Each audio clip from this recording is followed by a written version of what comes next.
Hello everyone, how are you? As you know, we are discussing word problems on fractions. तो आज के lecture में हम एक नया प्रॉब्लम देखते हैं जिसमें हमसे कहा गया है कि a car runs 16 kilometre using 1 liter of petrol. How much distance will it cover using 2 into 3/4 liters of petrol? ठीक है, यानी कि हमारे पास एक कार है और वो 1 लीटर पेट्रोल जो है वो कंज्यूम करती है और वो ट्रैवल करती है, जो डिस्टेंस है मतलब 1 लीटर पेट्रोल में वो 16 किलोमीटर है। ठीक है, अब हमसे पूछा गया है कि वो कितना डिस्टेंस जो है वो 2 इंटू 3/4 लीटर ऑफ पेट्रोल में कवर करेगी।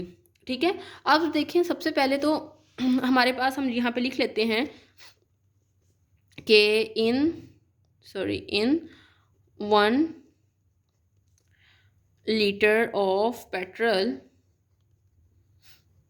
हमारे पास डिस्टेंस कितना कवर होता है 16 किलोमीटर।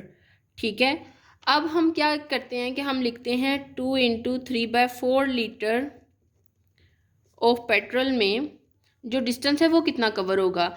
देखें 1 था तो 16 किलोमीटर था। इस तरह के जो प्रॉब्लम्स होते हैं उनको करने के लिए रूल ये होता है कि अब 1 लीटर में 16 किलोमीटर है और 2 इंटू 3/4 लीटर में कितना होगा, तो आपने ये वाली जो आपके पास मिक्स्ड फ्रैक्शन दी गई है, मिक्स्ड क्यों है क्योंकि ये मिक्स्ड फॉर्म में लिखी हुई है, हम इसको कन्वर्ट करते हैं।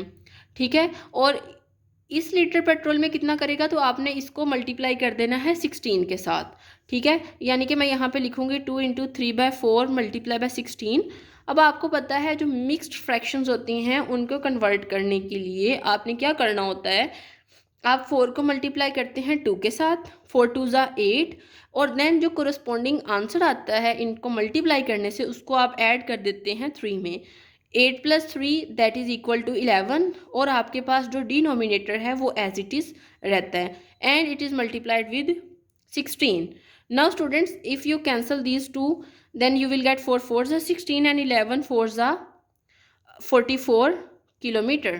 ओके, सो स्टूडेंट्स आप अपना आंसर जो है वो इस तरह से लिख सकते हैं कि Hans car travels 44 kilometre in 2 into 3/4 litres of petrol and this is your desired result. Now student, this is all about this lecture. Thank you so much.